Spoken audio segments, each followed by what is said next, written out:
Mi chiamo Afurakanu Afuraitkaitnut. Neye AKANFO NANASOM da medinde ojirafo kwesi ranempata akan. Akwamumana maruka etifimu ojirafo. Ojiramai mu. Greetings to all Afurakani Afuraitkaitnut people, meaning Africans, black people. Today is AKANFO NANASOM Day, Ancient Authentic Akan Ancestral Religion Day. My name is Ojirafo Kwesi Ranempata Akan. Ojirafo of the Akwamu Nation in North America within Odwiraman, the Purified Nation, Afuraitkaitnut people in the Western Hemisphere. Yerase for tuning in to this podcast. We had some issues with Blog Talk Radio with regard to the calling in and logging in with the sound, with the audio. So we're doing this podcast as a replacement for that particular live broadcast, and we'll be posting this information right up on the website as usual. Every Joda Monday night, we have AKANFO NANASOM, Ancient Authentic Akan Ancestral Religion. First and foremost, we focus on the Akan Ancestral Religion in general. First and foremost, because we are Akan. Secondly, because of the misinformation being propagated with regard to Akan culture and cosmology and ritual practice, coming from not only individuals in the Western Hemisphere who are misinformed, but those on the continent of Afuraikai who have been infected with white culture, pseudo-religion over the past 100 plus years. And those infections have been woven into the fabric of the culture, and therefore when they promote and speak and teach and promulgate the culture, very often it is infected with white values, cloaked in the guise of traditional culture. So we're dealing with ancient, authentic Akan ancestral religion, going back to our ancient ancestresses and ancestors of ancient Kana, the ancient Kan land, which was a title of ancient Nubia, Sudan. Our people migrated from ancient Kanat over 2,000 years ago after the fall of Kemet, migrated west, reestablished ourselves in the western part of Afuraitkaitnut, and reestablished the ancient Kanat, so-called Nubian Empire, in the western part of the continent that became known as the Empire of Ghana, which is Kanat. We continue to engage our culture. About 1,000 years later, some of our people were forced to migrate further south because of Muslim invasions and a deterioration of the region. We migrated further south to the region of today's Ghana and Ivory Coast in those regions and reestablished Akana civilization over 1,000 years ago. Hundreds of years later, some of our people were forced from those regions into North Central South America, the Caribbean, and Europe during the Musuo Kessier, the Great Perversity, the enslavement era. And this is how Akan people ended up in the Western Hemisphere. But we maintained our ancestral religious traditions, our practices. Winti is the name of the Akan ancestral religion in Suriname in South America. Obi is the name of the Akan ancestral religion in Jamaica. Hoodoo is the name of Akan ancestral religion in North America. And of course, we've proven that in our book, Hoodoo People, Afurakanu, Afuraitkaitnut, Africans in North America, Akan custodians of Hoodoo from ancient Hoodoo Ndunu land, Kanit, Nubia. Also in our Hoodoo Mind, Hoodoo Nation Festival Journal, Volumes 1 and 2, we go into detail about that information. So, we're talking about AKANFO NANASOM, ancient authentic Akan ancestral religion that has been passed down through our blood circles for thousands of years up until this very moment. Ancestral religion is the ritual incorporation of divine law and the ritual restoration of divine balance. That means through ritual we incorporate those things, objects, deeds, and entities we need to incorporate in order to harmonize our thoughts, intentions, and actions with divine order. And through ritual we reject those things, objects, deeds, and entities we need to reject in order to restore balance to our thoughts, intentions, and actions, and thus realign ourselves with divine order. So the ritual incorporation of divine law and the ritual restoration of divine balance, these are the expansive and contractive poles of ancestral religion. The term we use is Nanasom for Afurakani, Afuraitkaitnut, or African ancestral religion. in essence, of course, is the ritual incorporation of divine law and the ritual restoration of the divine balance. On our broadcast on Tuesday nights called Ojira, meaning purification, we always say Ojira, purification operationalizes Nanasom. Purification operationalizes our practice of ritually incorporating law and ritually restoring balance so that we can align every thought, every intention, and every action, every moment of every day with divine order. And if we make mistakes, legitimate mistakes, through the course of our lives, then we engage the ritual practice to incorporate law ritually and to restore balance to our lives ritually so that we can continue to execute our function in creation, aligning every thought, intention, and action with divine order every moment of every day. We give ourselves that capacity to do so through that ritual process. What we want to deal with tonight is the divinity, the Abosom Nehemu, the Abosom of war, rescue, restoration. This is a divinity, an Abosom, a deity that most people have never heard of. In the beginning of every broadcast, we say Medinde Ojirafo Kwesi Radnempata Akan. Ojirafo is the title. The root is Ojira, meaning purification. Ojirafo is the one within Akwamu mind. The Akwamu Nation facilitates Wab Ojira and purification. That is my title. Of course, the name Kwesi is a Kradin, a soul name, showing that I am a subject of Awusi, the Abosom Awusi, who is called Alsar in ancient Kemet, being born on Awusi Da Sunday under the governance of this divinity. Ra, of course, is the creator. Ra'et is the creatress. We wrote a book, Nyonkompon and Nyonkonton, Ra and Ra'et, talking about the nature and function of Ra and Ra'et, the creator and creatress. In some of our books, we have talked about the divinity Ptah, in our book Ptah Sasatim, as well as in Kukutuntum, the ancestral jurisdiction and his function in creation. Of course, Akan is the ethnic group. We've dealt with that in detail within our book Hoodoo People, as well as other publications, including AKRADINBOSOM Volume 1 and Volume 2. But in the title, Ojirafo Kwesi Ra Nehem Ptah Akan, Nehem, and the divinity, Nehemu, is a divinity we have not done any extensive analysis regarding our broadcast on up until this date. As we said, Kwesi is a Kradin, a soul name. The Kra, the Okraa, is the soul, the deity dwelling in the head region of the Afurakanu male and Afuraitkaitnut female. It is a divinity that we communicate with. It is that force in nature that's assigned to you. And of course, Afurakanu, Afuraitkaitnut people only. A male divinity if you're female. A male divinity if you're male. A female divinity if you're female. Assigned to you by the Supreme Being pre-incarnation to guide you throughout the course of your life. That divinity sets within your head region, and you feel that pull within your head region towards thoughts, intentions, and actions that are in harmony with divine order, and a repulsion from thoughts, intentions, and actions that are out of harmony with divine order. That's the pull of the Okra, or the Okraa within the head region. That is the soul, that is the divinity in and of itself, and we align with that force in creation.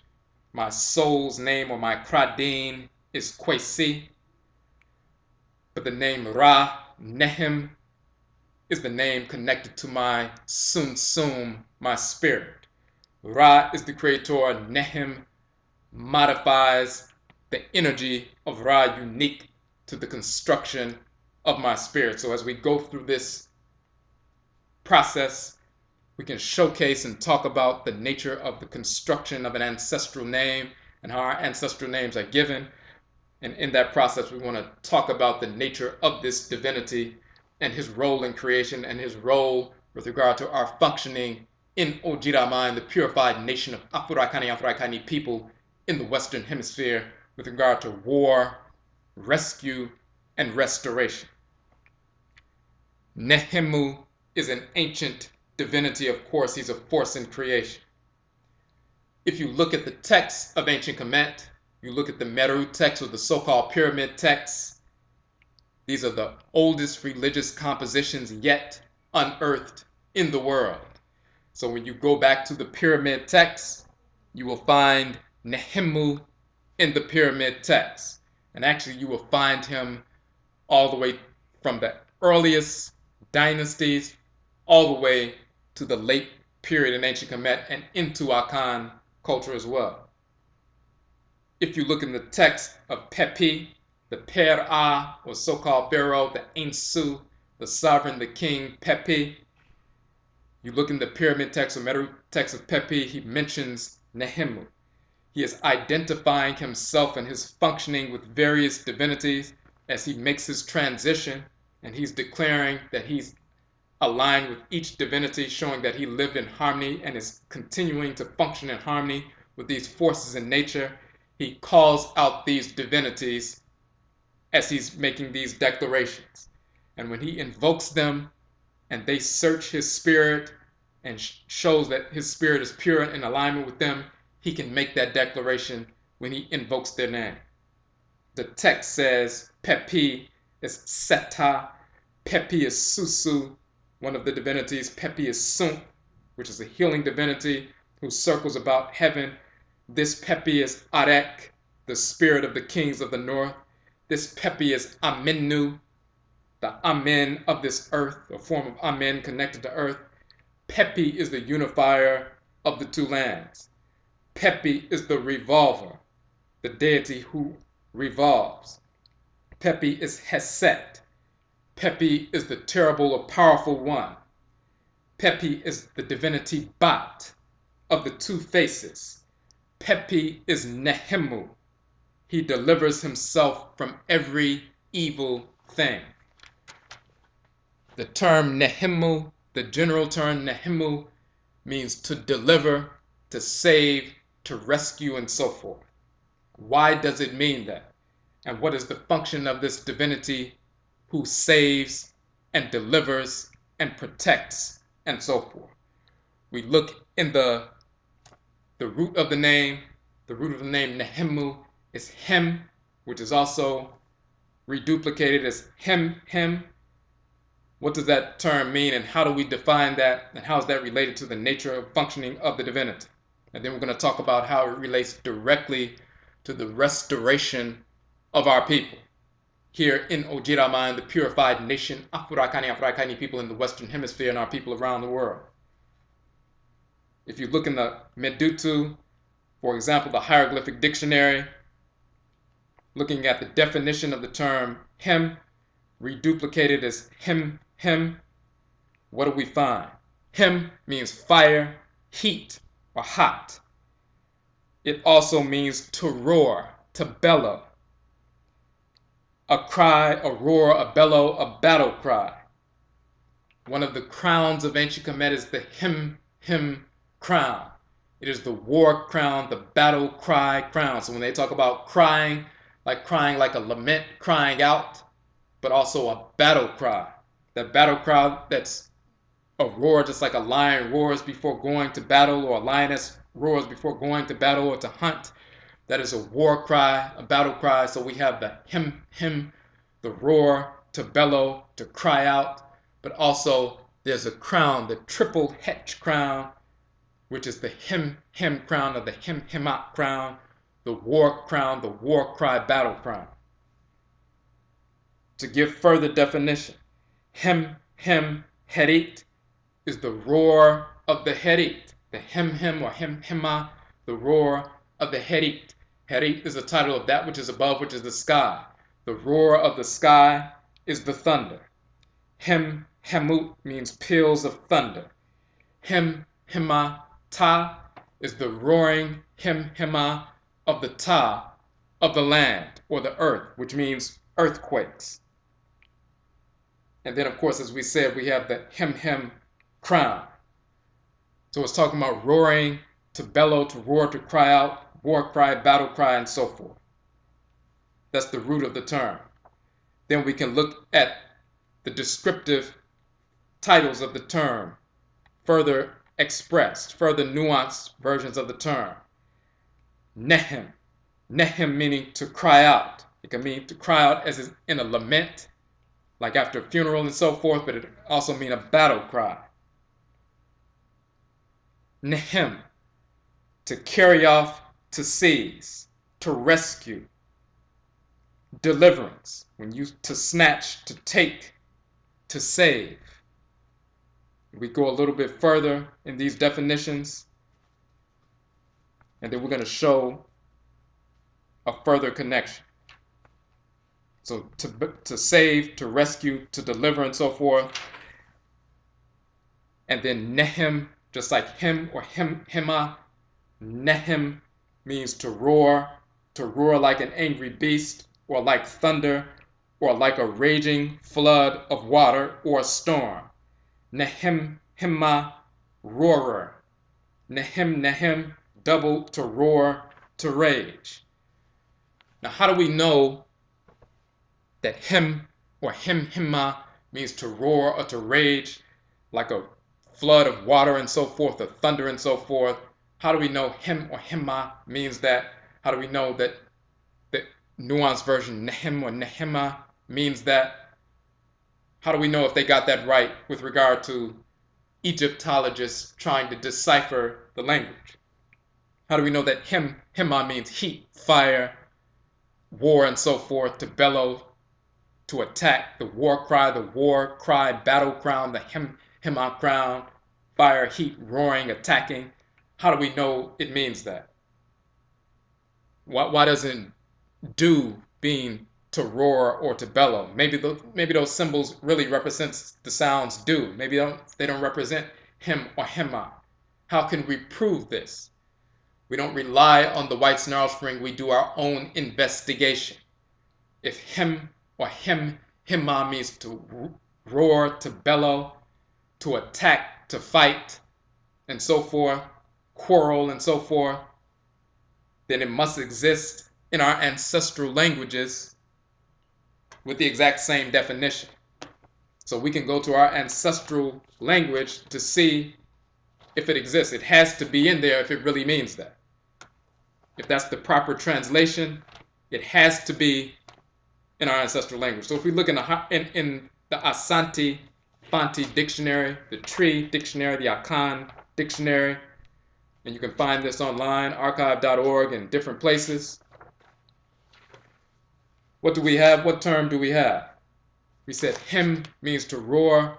Hema means to roar, as spelled in the Medutu, him, or hema. Look in the Akan tradition, and what do we have? Hama in the Akan language means boisterous, and they, as an idiom, epo ye hama. Epo means the sea or the ocean. Ye is, and hama, boisterous, roaring. The idiom epo ye hama is the ocean is boisterous and roaring. Hama means to roar, to be boisterous, to be loud. The sea rages as when agitated by a storm, raging, roaring and raging. Hama in Akan, that is hema in ancient Kemet. The exact same term reduplicated with the exact same meaning. The root of the term, of course, is hum. What does hum mean? If you look in the Akan language, hum, to brawl, to quarrel, to wrangle, altercate, to chide, to strive, to contend, dispute, quarrel, altercation, a brawl. And there's, as an idiom, as a saying, efi ham mu ko koso. From the chiding, it came to blows. First, people were arguing, getting into a quarrel, and then it descended into a brawl. Ham being to brawl, to fight, to altercate, to attack, and so forth. Hama, to roar, to bellow, raging, and so forth. This is where the term comes from. The root ham, meaning hot. It means that in ancient Kemet, we said that first definition, hot, fiery, and of course that lends itself to one who is roaring, bellowing, fighting, boisterous, raging like the ocean. Hama, the raging within the earth. Hama ta, the raging in the earth is the earthquakes. Hama heri, the raging in the sky.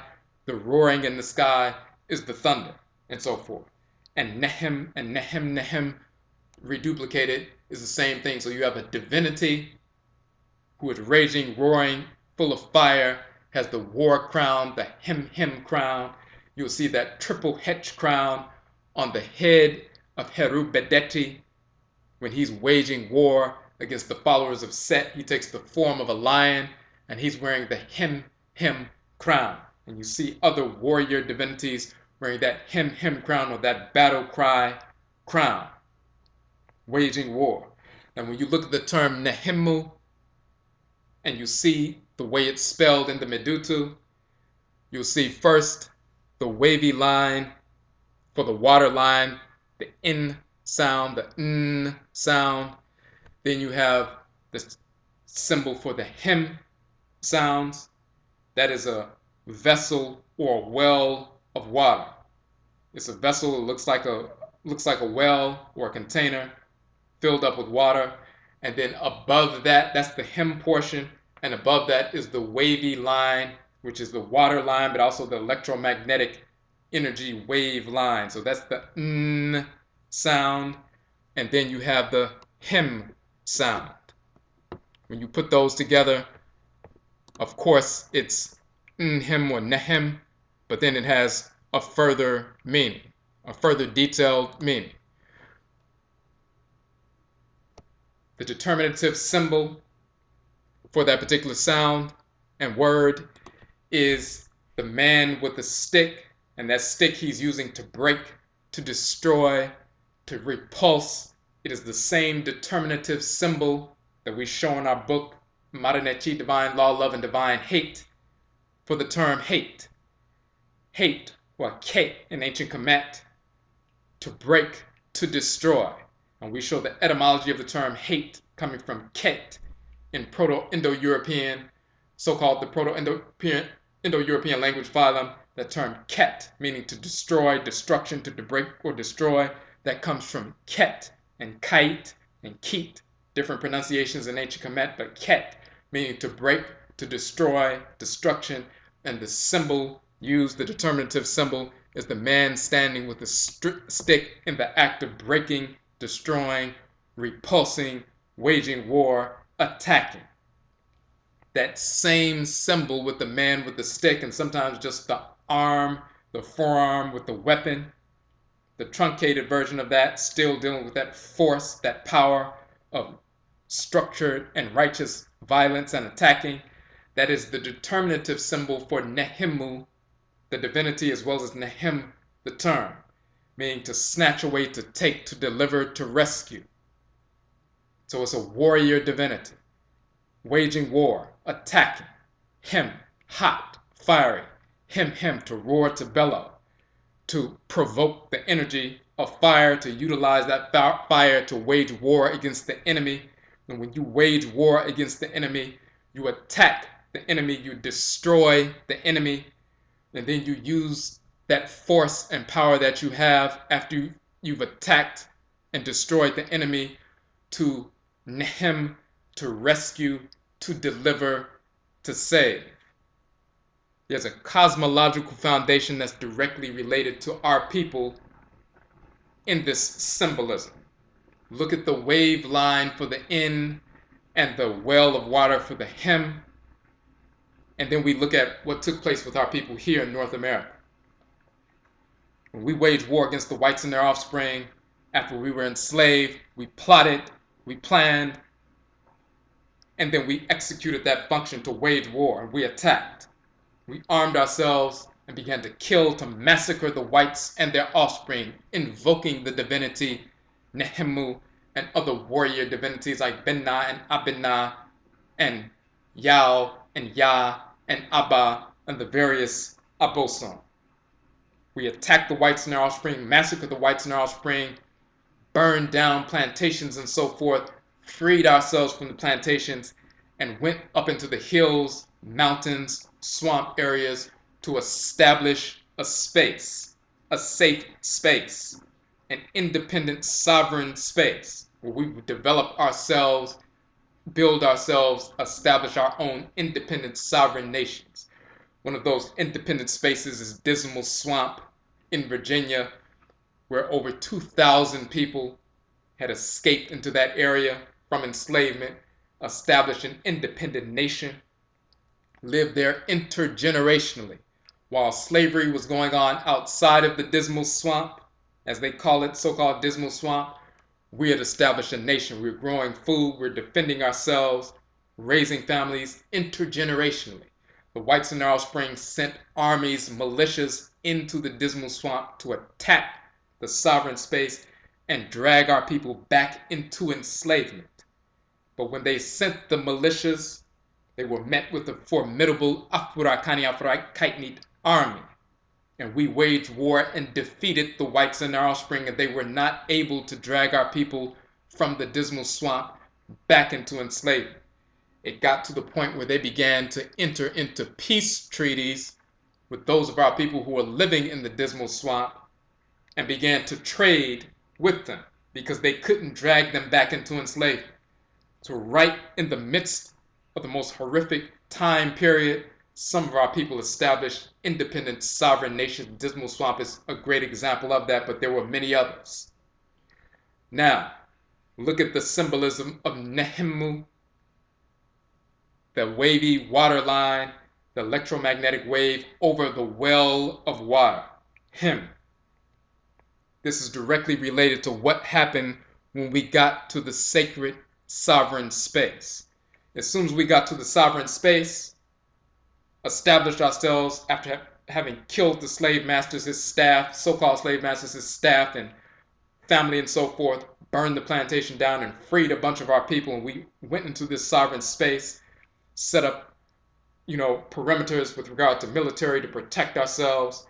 What is the first thing we did? Of course, we ate and so forth and procured medicine to heal ourselves and so forth.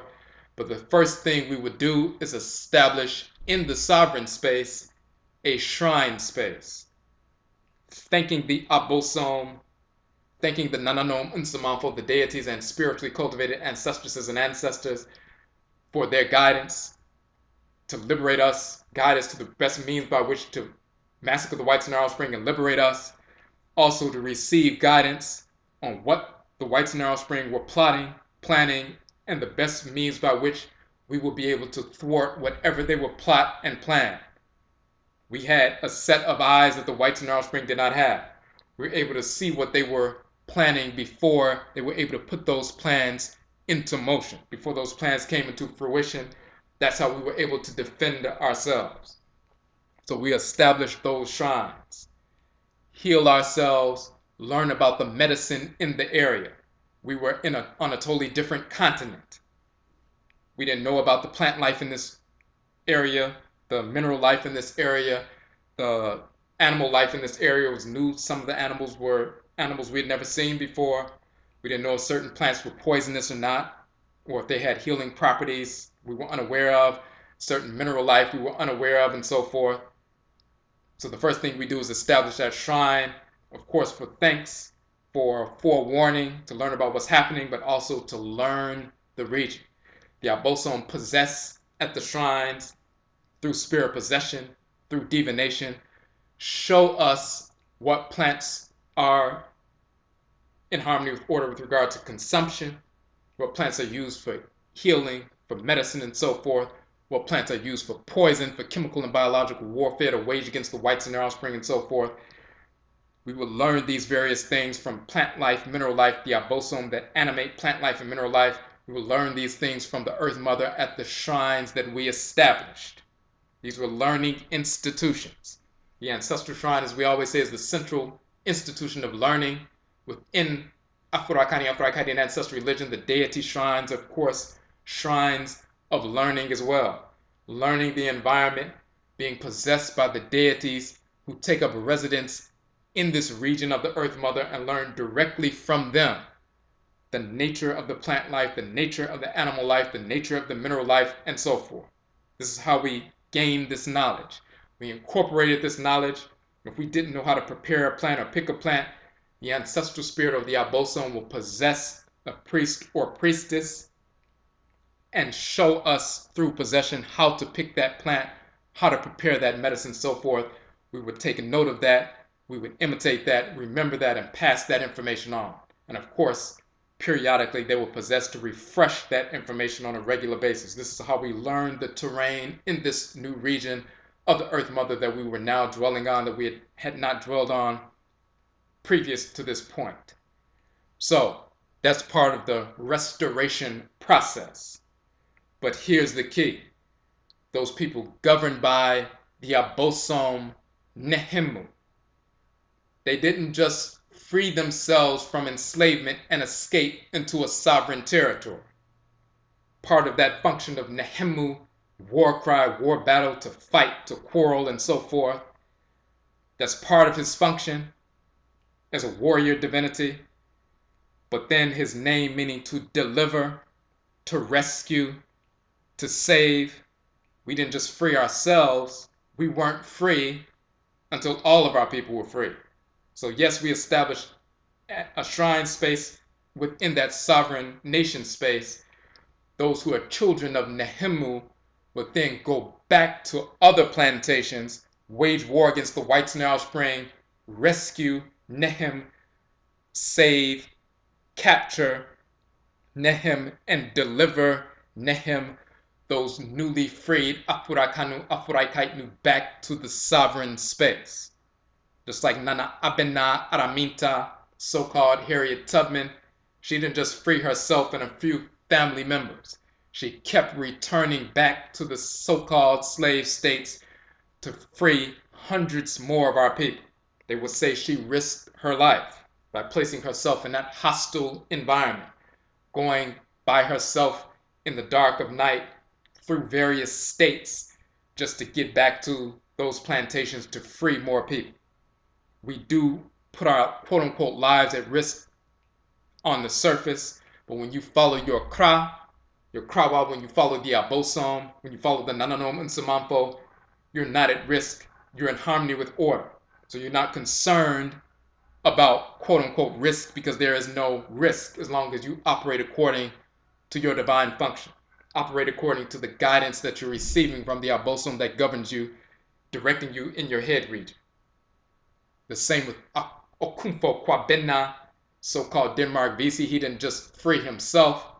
He wanted to free every black person in the entire city, organizing thousands of people to wage war against the whites in their offspring. The same is true of Okumfo Ya, so-called Nat Turner. He didn't just want to free himself. They went back to other plantations, killed the whites in their offspring to free more people. Then go to the next plantation and free more people. Go to the next plantation and free more people. That's that force of Nehemu, the fiery warrior waging that battle cry, Nehemu, him, but at the same time delivering, rescuing, saving. They would capture and deliver our people back to the sovereign space, as we did in Dismal Swamp. So when we destroy the whites in their offspring, set their plantations on fire, and free our people and bring more people back to the swamp or back to the sovereign space, what is the first thing we do with the people who just newly arrived? And what would be the first thing that they did? The first thing they would do is go to the shrine. They would thank, of course, the Abosom, thank the Nananom Nsamampo, but also begin to go through the purification process. Not only were we physically tortured, but there was also some spiritual and emotional trauma, triggers and so forth, suffering under trauma and enslavement for some people years, some people decades and so forth. So when they come back to the free territory, they don't have to only heal themselves physically and take medicine to cure themselves of whatever diseases or infections they may have developed, but they had to also work on their spirit to restore harmony within their spirit, to overcome these negative emotional triggers that they suffered from. Some people have been raped. Some people have been tortured, of course. Some people were sold away from their mothers when they were children. Some people had their wives and husbands and other family members stripped from them, and they never saw them again and so forth.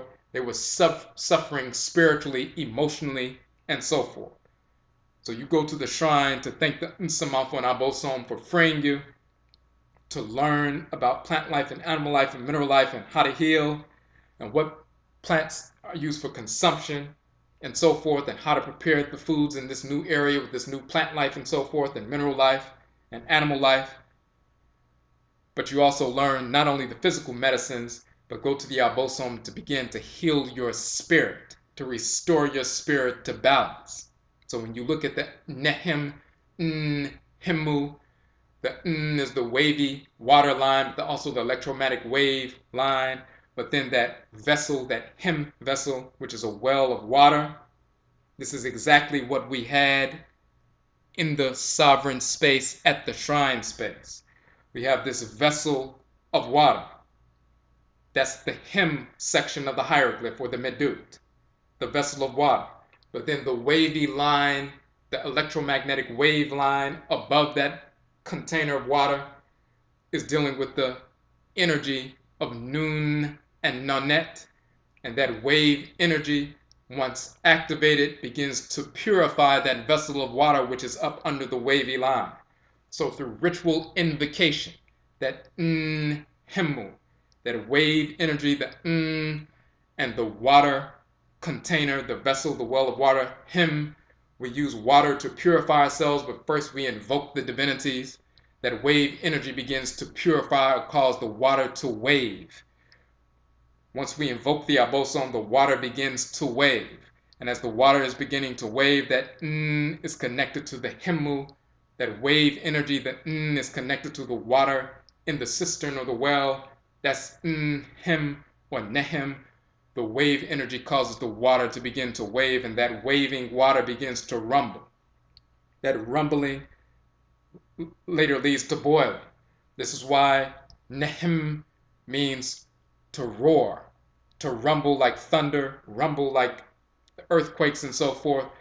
That energy moving through that primordial water causes the first rumbling or the first thundering and so forth. Eventually it begins to boil. And when water is boiling, it's a rumbling or a thundering or an earthquake sounding set of sound vibrations.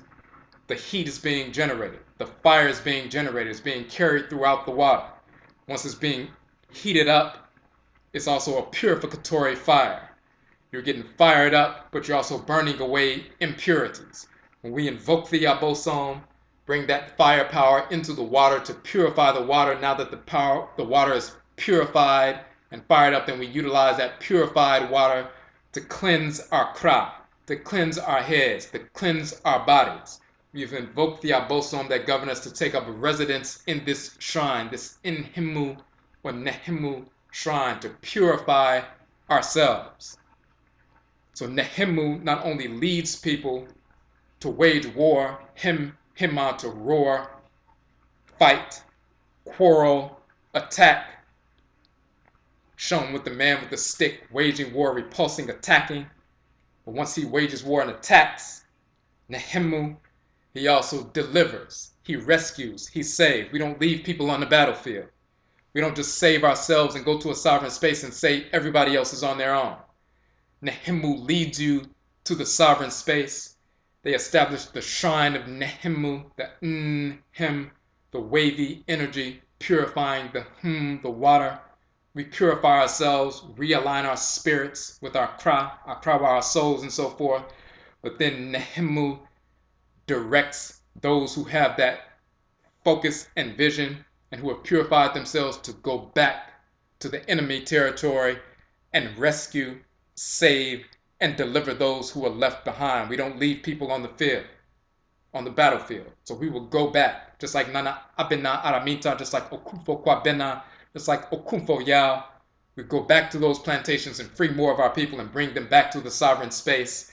As soon as they get to the sovereign space, the first thing they do is go through purification, physically, but also spiritually, at the Nehemu shrine of the Abosom, of the divinity. They begin to bandage themselves, purify themselves with medicine. If they had any cuts or bruises or gashes or whatever, the medicine is placed there. If they had any broken bones and so forth, they are being healed up. As they're healing, they're operating within the sovereign space. They learn what their function should be within the sovereign space, whatever divinity governs their head, they're naturally inclined towards certain specific functions. If they're a child of an agricultural divinity, the divinity of fertility, they're part of the group who will begin to work on the land with regard to agriculture. If they're dealing with medicine, a healing divinity, they will be learning about medicine. If they were a mothering type divinity, they would be protecting children, raising children, nurturing children, and so forth. If they're a child of a warrior divinity, they'll be protecting the land and so forth. If they're children of a warrior divinity dealing with iron and metal and so forth, they will be extracting iron from ore and so forth, making weapons, protecting, defending, all these various functions. As they are physically healing, bandaging themselves and utilizing the medicine, in that process at the same time, they're also contributing to the development and sustenance of the sovereign Oman, physically. They're working with other Afuraitkaitnut adults in the sovereign space. They're protecting children in the sovereign space. As they grow and develop and continue to heal, and they no longer need bandages, they no longer need splints and so forth, they can get around, they've gotten their strength back, their work can expand. In the same fashion, we've suffered spiritual and emotional imbalance and discordance because of the horrors of enslavement. So we go through these ritual processes to overcome these spiritual imbalances. These ritual processes through the Nehemu shrine to deliver us from that perversity, to deliver us, Nehem, deliverance, rescue, from discarnate, perverse spirits who may have tried to attach themselves to our aura and come into the sacred space, the sovereign space with us.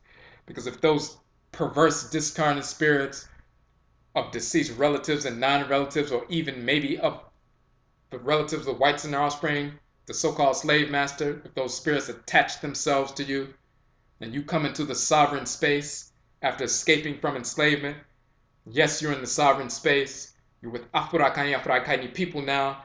Everybody's free. Everybody's protecting one another.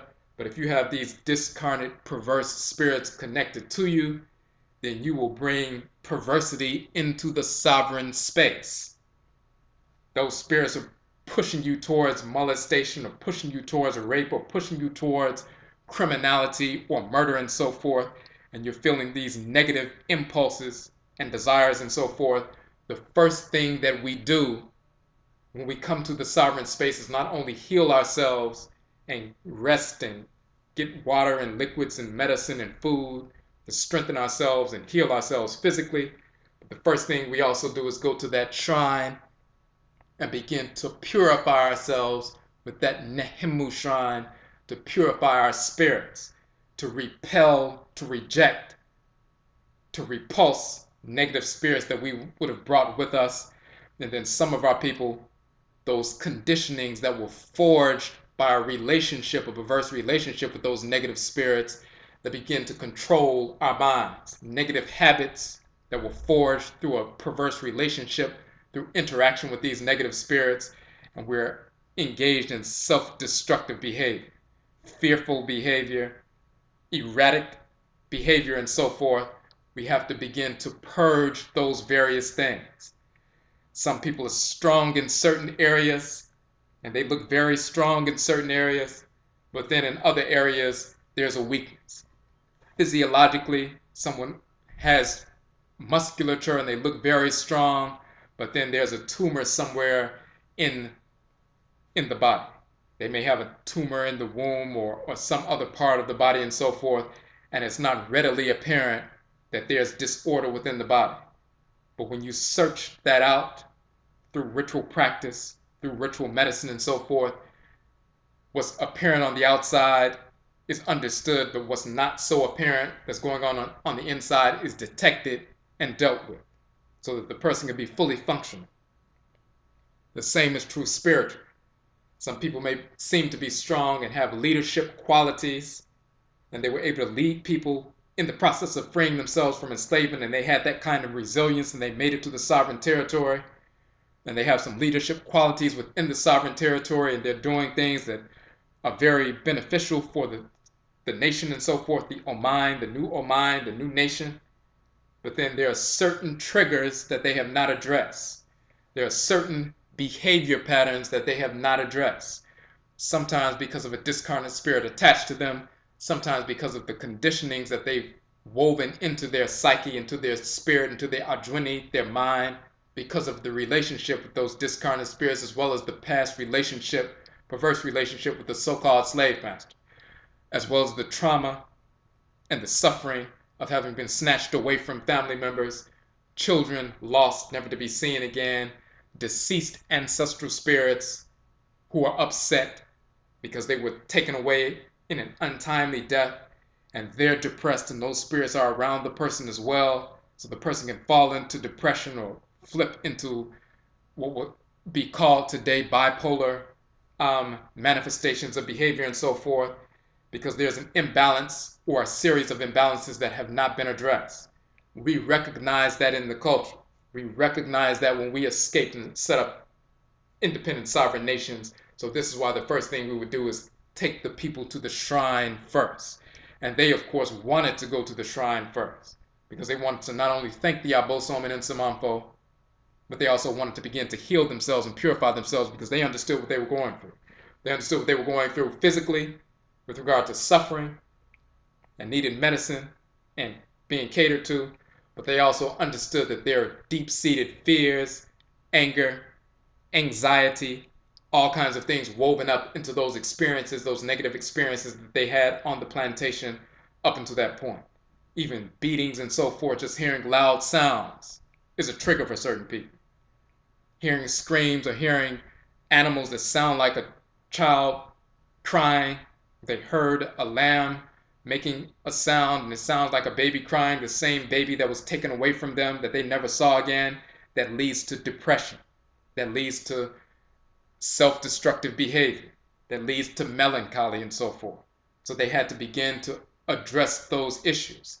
If they didn't address those issues right away, then they could lead to negative consequences for themselves within the sovereign space, suicidal ideations and so forth, or even getting into various conflicts with the people in the sovereign space and creating a weakened group. And when we become weak, then you open yourself up for invasion.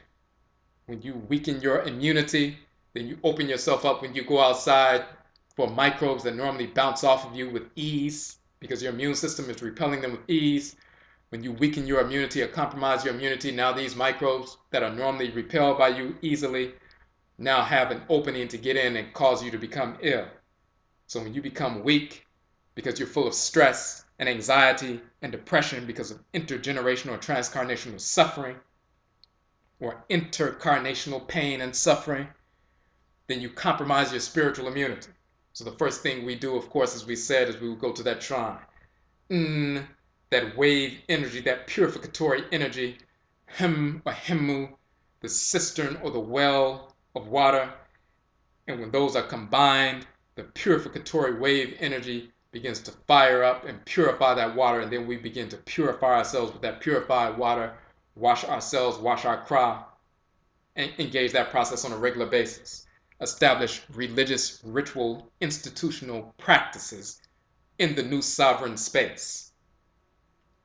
Establish specific days of ritual connected to the Abosom, governed by the days and so forth, so we can take advantage of the full and free flow of their energy on that particular day, at that particular time of the year and so forth, so that we can constantly be realigning, aligning and realigning every individual, male, female, and child within the new Oman with divine order every moment of every day. As the people are developing, not only do they get physically strong and they begin to overcome whatever physical ailments they developed while they were on the plantation and through the escape, and they have provide a greater contribution to the new Oman and the various activities in the Oman. Those who are suffering from spiritual discordance, emotional imbalance, and so forth, they begin to become resilient as well. We have the the Adinkra symbol, She, Wo, and She. They try to burn you, but you do not burn. Unburnable, indestructible. That is the nature of our Sunsum, our spirits.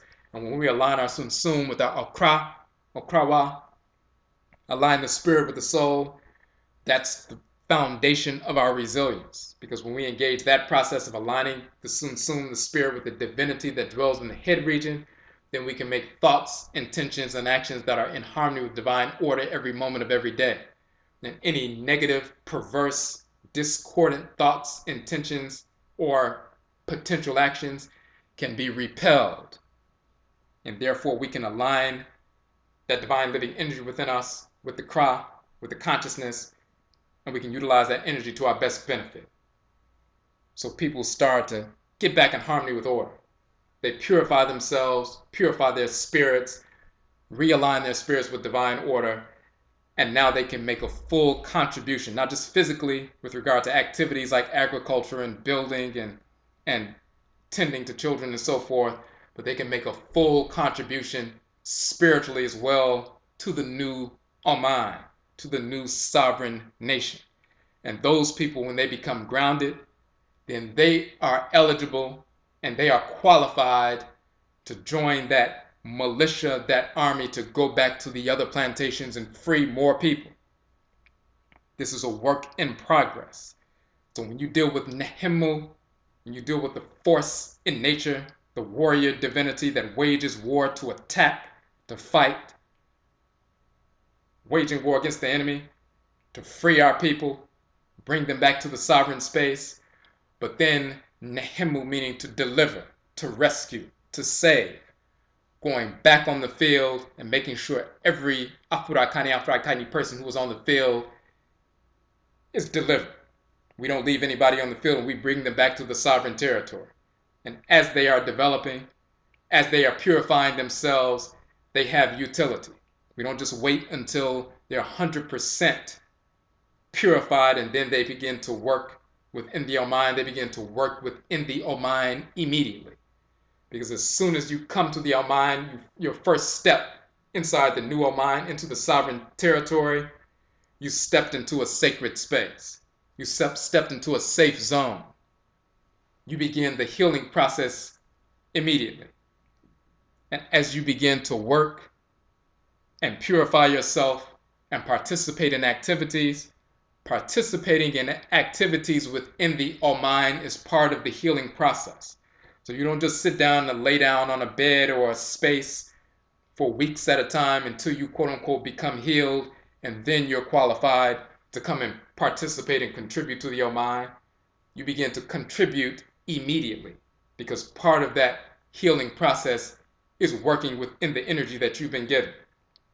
If you're a child of an agricultural divinity, then engaging the fertile earth is part of your healing process. You don't wait until you get healed and then start engaging in agriculture because you're a child of an agricultural divinity. You immediately begin to engage the earth, tilling the earth and so forth, because as you engage that process, you're interfacing with the divinity and you're stimulating the shrine of the divinity within your body to begin to realign you. So as you work, as you contribute to the nation, you're healing yourself at the same time. If you're a child of a metal divinity, when you engage in that smithing, that metal working, that metallurgy, you're engaged in the healing process as you're working, as you're contributing to the Oman. So we don't leave people behind on the field. We go back and Nehem, rescue, save, and deliver them to the free space. And when they come to the free space, they engage the Nehemu process. They go before the Nehemu or Nehemu shrine to purify themselves. And once they purify themselves on a basic level, then they engage in the work and contribution to the Oman, to the nation, so they can begin to work with the divinity that governs them and purify themselves in the process of working and contributing. And as they're on that journey of development, purification, they restore that resilience, they repel these negative spirits, they destroy these negative conditionings, and then they get to the point where they can go back because they are eligible and qualified now. They've reached that level of purification that they're not controlled by any former perverse, misguided, discordant desires and so forth, because they have purged that, and now they can go back and free the others as well. But it's a continuous work in progress. The only people who have reached that pinnacle of development is the Nananom Panyinfo, the spiritually cultivated elders and eldresses, those who have aligned every thought, intention, and action with divine order every moment of every day, and they've demonstrated that consistently. They have crystallized into the function of honored elders and eldresses in the community. They become those to emulate within the community.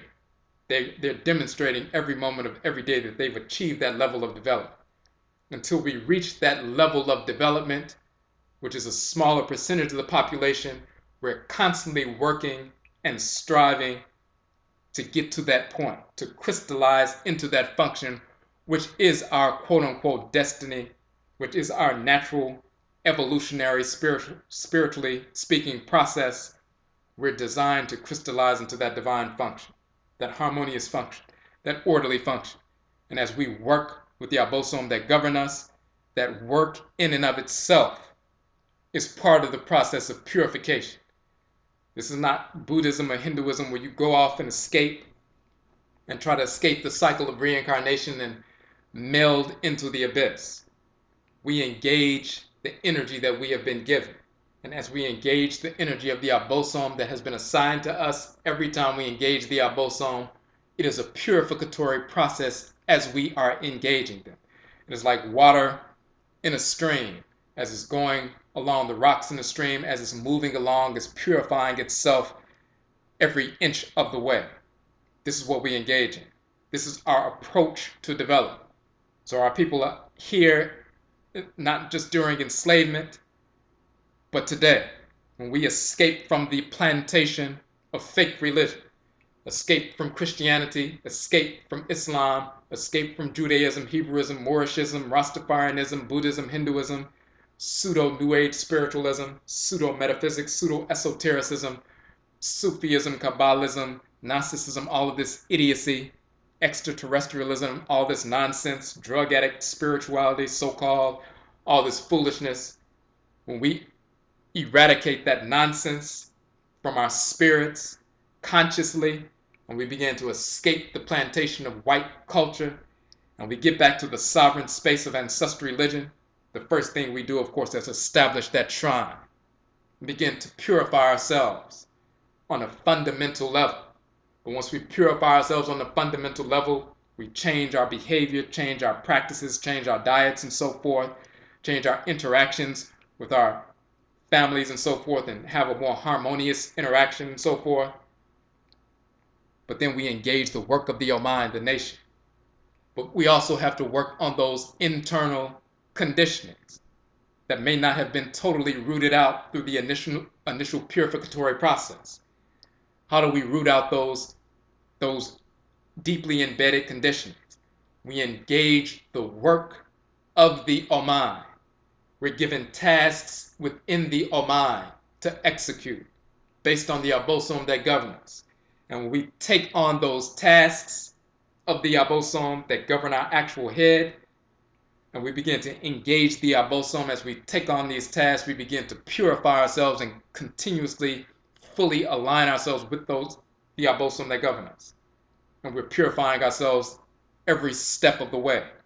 And then we get to a point where we are qualified and eligible to begin to lead other individuals. We become elders, elderesses, or even just below elders and eldresses, assistants to elders and eldresses and so forth. Nananom Mpanyinfo, assistants to the Nananom Mpanyinfo, they're representatives within the population. This is the process that we utilize. This is who Nehemu is. This is his function in creation. To attack, wage war against the enemy. That's that expansive aspect of his function. That explosive aspect of his function of Nehemu, to go and attack, wage war and destroy the enemy. But then the contractive function of Nehemu is that deliverance, that rescue, that saving. Not only saving people and rescuing people on the field to make sure everybody is back in the sovereign space, but then that purificatory process, that internal attacking, waging war against those internal conditionings. And as we wage war against those internal conditionings, we destroy and eradicate and purge that which is alien to us. Then we engage the work of the mind and purify ourselves every step of the way, every moment of every day. We do not just lay down and wait for purification to happen and then think we're qualified to do the work. We may be bruised, battered, scarred, and so forth, but we engage work physically even though we're scattered and bruised and scarred. We bandage ourselves up, we get that medicine, put it in those wounds, bandage ourselves, and engage in work. And we do good work. We may be bruised, battered, scarred, and so forth emotionally initially. We engage that first initial purification, which is the initial bandage and the medicine and so forth, to preserve us, preserve our lives, preserve our quote-unquote sanity and balance as a foundation. But then we engage work on a consistent basis, rooted in the Abosom that governs our head. And as we engage that work, we are serving the mind through that work, but we're also purifying ourselves at the same time. And those old conditionings begin to fall bit by bit as we're engaging the work. This is real ancestral religion. So you see that process played out within Odwiraman. You see that process played out within AKWAMUMAN and AMARUKAFO, the Akwamu Nation in North America. When you look at our Sankofa Juma process, when we have individuals who are working with youth and working with adults in the mental health field and so forth, people who are therapists, psychologists, case managers, social workers, crisis-based intervention workers, and so forth, we have a method, the Afura whole life interventions method, where they incorporate culture in their therapeutic interventions with their clients or consumers. It's a whole body approach, a whole life approach, and we call it Afura whole life interventions. The whole body, but the whole life approach. Physical soundness and spiritual soundness rooted from the center of culture. If you're not addressing the spirit as well as the physical, then you're not addressing the whole life of the individual. So we have that whole life approach. You look at our Akumasa, substance abuse abstinence, in the Afurakanu Afuraitkaitnut community, Akumadine, domestic abuse neutralization, Akuma Tra, trauma, recovery, alignment. We have these ritual methods for our people to overcome addictions through ancestral religion, overcome the negative effects and perverse draw to domestic abuse situations. So people who have been involved in domestic abuse situations and they extract themselves from that, but they're still conditioned, so they end up making decisions that leads them back to individuals and situations, new situations that are just like the old situations, breaking those negative spirits, those negative inclinations, those negative urges, purging that from the system so they can move forward in a harmonious fashion through ancestral religious practice. And we have that ritual method for that, the Kum method, the Kum ritual method for that, the Kum ritual method to overcome addiction through ancestral religion, the Kum ritual method to overcome transcarnational trauma, intergenerational and transcarnational trauma and suffering, as well as intercarnational suffering. Transcarnational suffering is suffering through successive incarnations. Someone is tortured, raped, suffered during enslavement, and then they were murdered.